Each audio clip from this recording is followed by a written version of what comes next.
Hello friends, welcome back. दोस्तों, हम सभी इंडियन ईवी लवर्स के लिए एक प्राउड मोमेंट है क्योंकि हमारे देश की अपनी सबसे बड़ी कैब एग्रीगेटर कंपनी ओला ने अभी हाल ही में नीदरलैंड की सबसे popular electric bike manufacturing company Etergo को एक्वायर किया है। दोस्तों, ओला की बात की जाए तो ओला अब एक मल्टीनेशनल कैब एग्रीगेटर कंपनी बन चुकी है जो कि वर्ल्ड की काफ़ी सारी कंट्रीज में अपने ऑपरेशन करती है। इसके अलावा दोस्तों, ऐसा भी माना जा रहा है कि ये जो पूरा एक्विजिशन है ये तकरीबन 600 करोड़ रुपए में हुआ है।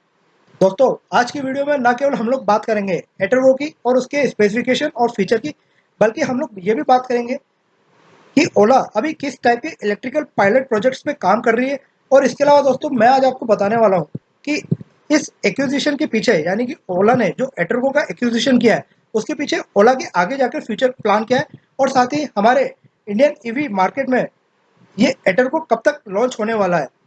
तो दोस्तों, शुरू करते हैं आज का वीडियो और जानते हैं एटरगो के बारे में पूरे विस्तार के साथ।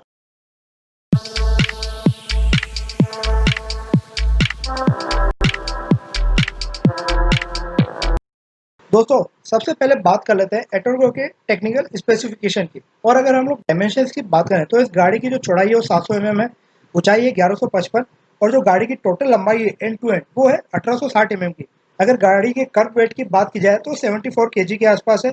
और अगर बैटरी पैक के वेट की बात करूँ तो तकरीबन 8.5 kg का पर मॉड्यूल का बैटरी पैक बैठता है।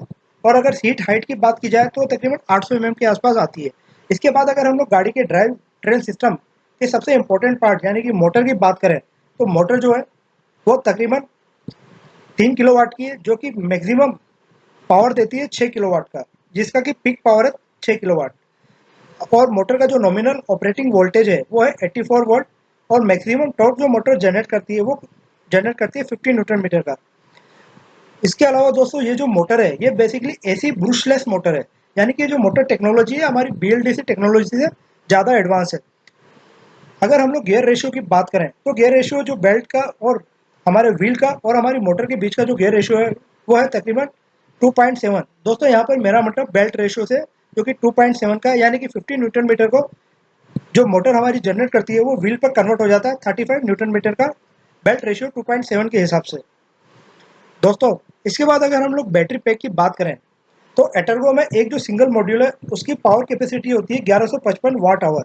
और अगर हम लोग इसके डिस्चार्ज की बात करें तो कंपनी ऐसा क्लेम करती है 3 किलोवाट तक का पर मॉड्यूल हम लोग डिस्चार्ज कर सकते हैं, यानी कि मैक्सिमम डिस्चार्ज 3C तक का है। दोस्तों, अभी कुछ ही सालों पहले ओला ने एक पायलट प्रोजेक्ट के तहत इलेक्ट्रिक गाड़ियों के फ्लीट को ऑपरेट करना चालू किया है। हालांकि दोस्तों, ओला का जो इलेक्ट्रिक व्हीकल्स का बिजनेस है ये पॉपुलर जब हुआ जब सॉफ्ट बैंक ने ओला के इस इलेक्ट्रिक गाड़ियों के बिजनेस में तकरीबन 1750 करोड़ रुपए का इन्वेस्टमेंट किया। और इसके बाद ओला का यह बिजनेस लाइमलाइट में आया। दोस्तों, अब हम लोग बात करते हैं ओला के इस पायलट प्रोजेक्ट के बारे में जो कि इलेक्ट्रिक व्हीकल्स के ऑपरेशन से रिलेटेड है। ने अपने इलेक्ट्रिक व्हीकल्स पायलट प्रोजेक्ट की शुरुआत 2017 में नागपुर से की थी। और इस प्रोजेक्ट में ओला ने कई टाइप्स के इलेक्ट्रिक व्हीकल्स को रखा था। और अगर हम लोग इस प्रोजेक्ट के व्हीकल्स की बात करें तो शुरुआत में इस प्रोजेक्ट में तकरीबन 10,000 ई रिक्शास और ऑटो रिक्शास थे। इसके अलावा इस प्रोजेक्ट में तकरीबन 100 के आसपास महिंद्रा ईटूओ भी थी, जिसे कि बाद में बढ़ाकर 200 के आसपास कर दिया गया। हालांकि दोस्तों, जो ओला का प्लान है वो ये है कि 2022 तक ओला अपने इस ईवी व्हीकल्स के फ्लीट में तकरीबन 1 लाख गाड़ियों को जोड़ना चाहती है। दोस्तों, अब सवाल ये उठता है कि आखिर ओला का इलेक्ट्रिक व्हीकल्स बिजनेस में क्या इंटरेस्ट है। दोस्तों, अगेन रिपीट कर रहा हूँ, जैसा कि मैं अपने सभी वीडियो में कहता हूँ कि इलेक्ट्रिक व्हीकल्स की इफिशियंसी काफ़ी ज़्यादा हाई होती है हमारी पेट्रोल और डीजल गाड़ियों के कंपेरिजन में, इसलिए इनकी रनिंग कॉस्ट भी काफ़ी कम आती है। और दोस्तों, यही वो कारण है कि अभी जितने भी बड़े ऑटोमोबाइल मैन्युफैक्चरर्स हैं सभी अभी इलेक्ट्रिक व्हीकल्स के ऊपर फोकस कर रहे हैं। अब दोस्तों, एक मैं आप लोगों को अपना कंपेरिजन बताता हूँ। अगर मैं बात करूँ एक डीजल कार की फ्यूल सेविंग की अगेंस्ट पेट्रोल कार, तो आती है तकरीबन 25,500 रुपये। अगर मैं पर मंथ 8,000 किलोमीटर का एवरेज ट्रेवल पकड़ूं, जो कि एक ओला कार का होता भी है। और दोस्तों, इसमें मैंने 1500 से 2,000 का वेस्टेज भी पकड़ा हुआ, जो कि एक ओला कार आइडियल रन करती है पैसेंजर को पिक करने के लिए। अब दोस्तों, हम लोग बात करें अगर एक इलेक्ट्रिक व्हीकल्स में होने वाले पावर कंजप्शन की, तो इलेक्ट्रिक कार में जो सेविंग निकल कर आती है सभी खर्चों को जोड़ने के बाद, इसमें मैंने पावर कंजम्पशन भी जोड़ लिया है और इसमें मैंने जोड़ा है बैटरी रिप्लेसमेंट का भी कॉस्ट, जो कि 2 लाख के आसपास जोड़ी है 1 लाख के ट्रेवल के ऊपर। तो दोस्तों ये आती है तकरीबन सेविंग 38,250 रुपये पर मंथ, 8,000 किलोमीटर के ट्रेवल पर अगेंस्ट पेट्रोल कार। दोस्तों अब मैं अगर इफेक्टिव सेविंग की बात करूं पर मंथ की एक इलेक्ट्रिक कार में अगेंस्ट डीजल कार, तो वो बैठती है तकरीबन 12,700 रुपये पर मंथ की। दोस्तों यहाँ पर आप देख सकते हैं, अगर एक ड्राइवर 12,700 रुपये पर मंथ एडिशनल इनकम करता है तो उसके लिए कितना बेनिफिशियल हो जाता है। अगर आप माने एक ड्राइवर की एवरेज इनकम, तो ये तकरीबन 50 से 70% तक ही एड ऑन इनकम होगी इलेक्ट्रिक कार जब वो एक ड्राइवर चलाएगा। अगर दोस्तों आप इस मेरी कॉस्टिंग के बारे में और ओला के इस इलेक्ट्रिक फ्लीट के बारे में और ज़्यादा डिटेल में जानना चाहते हैं तो इसके ऊपर मैं ऑलरेडी एक वीडियो बना चुका हूँ और उसका लिंक मैं अपने डिस्क्रिप्शन बॉक्स में आप लोगों को प्रोवाइड कर दूंगा, ताकि आप मेरी इस कॉस्टिंग को और ओला के पर डे के ट्रेवल और कितना ट्रेवल में वेस्टेज होता है उसकी पूरी कैलकुलेशन को अच्छी तरह से समझ सकते हैं।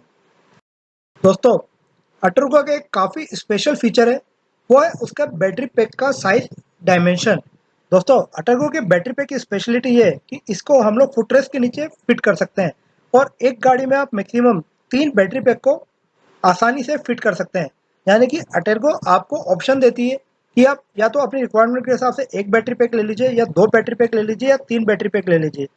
और एक बैटरी पैक की अगर मैं ट्रेवल रेंज की बात करूँ तो एक बैटरी पैक में आपको ट्रेवल मिलता है तकरीबन 80 किलोमीटर का। तो यानी कि अगर 3 बैटरी पैक आप अकोमोडेट करते हैं तो उसमें आपको टोटल ट्रेवल मिल जाएगा 240 किलोमीटर का।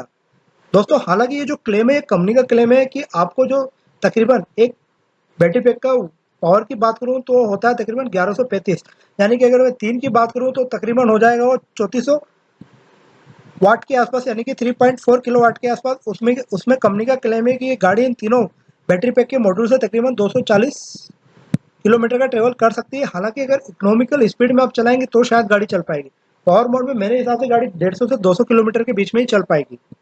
पर दोस्तों ये जो बैटरी का जो कंपनी ने दिया है ऑप्शन 3 अलग-अलग मॉड्यूल्स का एज पर रिक्वायरमेंट, और इसको जो आप जितनी काफ़ी आसानी से अपने फुटरेस्ट के नीचे फिट कर सकते हैं, ये काफ़ी हाईलाइट फीचर है। और इस ट्रेवल रेंज की भी बात करें तो एक गाड़ी का सबसे बड़ा हाईलाइट फीचर होने वाला है, क्योंकि इंडिया में अभी तक इतनी ज़्यादा ट्रेवल रेंज की कोई भी इलेक्ट्रिक बाइक नहीं है। दोस्तों अगर मैं इसकी लॉन्च की बात करूं तो ओला ने ऐसा कंफर्म किया है कि इस गाड़ी को वो अगले साल यानी कि 2021 तक इंडियन मार्केट में लॉन्च कर सकती है, पर मेरा ऐसा मानना है कि 2021 के एंड तक होगी।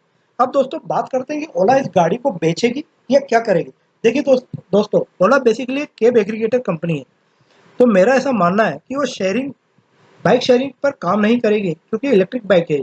तो मैं ऐसा सोच मान रहा हूँ कि ओला या तो इस गाड़ी को इंडिया में लॉन्च करेगी, सेल करेगी, या फिर इस गाड़ी को ओला रेंट पे भी दे सकती है, क्योंकि इंडिया में हो सकता है आने वाले दिनों में ई बाइक्स का रेंट का बिजनेस भी काफ़ी पॉपुलर हो जाए, क्योंकि अल्टीमेटली कस्टमर को ई बाइक लेने में जो ओनरशिप का डर है वो सबसे बड़ा डर होता है। और अगर आप इस डर को खत्म कर देंगे, यानी कि ओनरशिप आपकी कस्टमर को खाली रेंट देना है, तो कस्टमर के लिए काफ़ी बड़ा एडेड एडवांटेज होगा।